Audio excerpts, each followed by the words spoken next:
Salut la team Evolution, on se retrouve aujourd'hui pour nos tutos alpinisme et aujourd'hui on va voir comment réaliser des nœuds de freinage.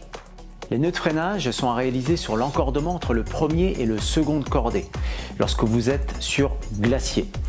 Lorsque vous allez rencontrer une neige lourde, dense, humide, voire mouillée, les nœuds vont être très efficaces. Par contre, sur glace, l'efficacité du nœud de freinage ne sera pas du tout efficace. Il va glisser sur la glace. Là, le seul moyen de freiner la chute, ça sera vous avec votre piolet.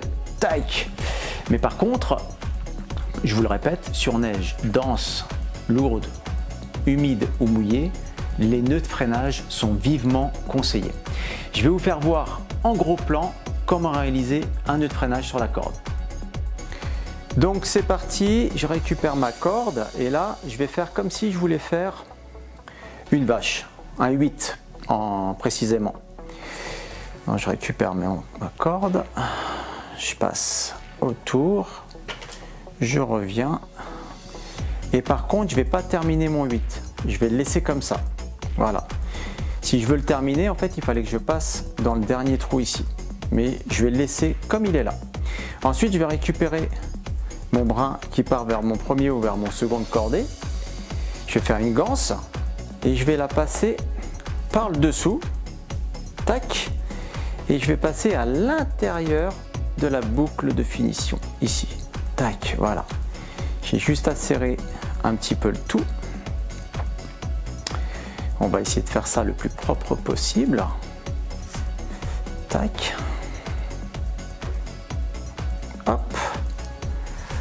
Tirer ça et là j'obtiens mon nœud de freinage. Voilà.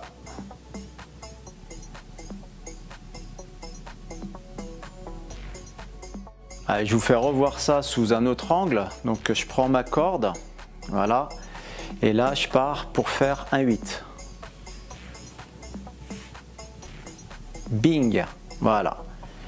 Là, si je veux finir, ça me fait une vache, mais je veux pas faire une vache. En fait, je vais défaire dernière boucle ici et je la laisse juste à côté, comme ceci. Je reprends le brin qui va vers mon premier ou vers mon second de cordée ici et je vais passer ce brin par le dessous, voilà, et je vais passer la boucle de finition à l'intérieur et là je vais pouvoir serrer, tac,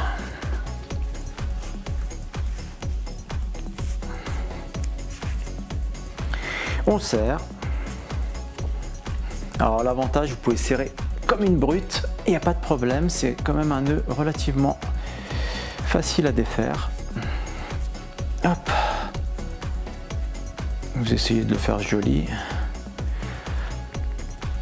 Voilà. Et là, j'ai mon nœud de freinage. Et bien voilà, maintenant vous savez réaliser un nœud de freinage. Il suffit juste de vous entraîner un petit peu. Alors comment il se place sur la corde? Comment il se place sur l'encordement entre le premier et le second de cordée? C'est très simple. Il va falloir confectionner à peu près 6 nœuds. C'est pas la peine d'en faire plus. Pourquoi? Parce que vous allez vite vous apercevoir que ça bouffe de la corde. Donc c'est pas la peine d'en faire sur toute la longueur de corde, parce que vous allez vous retrouver avec un encordement, au lieu de respecter un encordement de 15 mètres sur glacier, vous allez vite vous retrouver à 5-6 mètres parce que vous en avez fait 50 des nœuds. Donc c'est pas la peine. Donc vous allez en faire à peu près 6 nœuds. 6 nœuds sur l'encordement. À partir de votre premier de cordée, vous respectez une distance d'à peu près 3 mètres et vous allez réaliser votre premier nœud de freinage. À partir de celui-ci, tous les 2 mètres, vous allez en faire 2 autres. Voilà, donc il y aura 3 nœuds du côté du premier de cordée et vers le second de cordée, ça sera exactement la même chose. À partir du second de cordée, respectez aussi une distance de 3 mètres, faire votre premier nœud de freinage, ensuite respecter une distance de 2 mètres entre les nœuds de freinage et comme ça, vous serez nickel. Vous aurez le bon ratio corde, nœud, efficacité pour freiner en cas de chute en crevasse. Voilà, rappelez-vous que ces nœuds sont très efficaces sur une neige dense, lourde, humide ou mouillée. Mais par contre, sur la glace, ça ne va pas du tout le faire. Le nœud va glisser sur la glace. Hein. Donc là, c'est pas la peine d'utiliser ça sur la glace. Aussi, c'est pareil, hein, on utilise ces nœuds sur glacier. Hein. Vous n'utilisez pas ces nœuds de freinage sur une traversée d'arête. Ça, vous le saviez déjà. Voilà. Eh bien, écoutez, je vous laisse vous entraîner. On se retrouve à la prochaine pour un nouveau tuto alpinisme. Arbipa!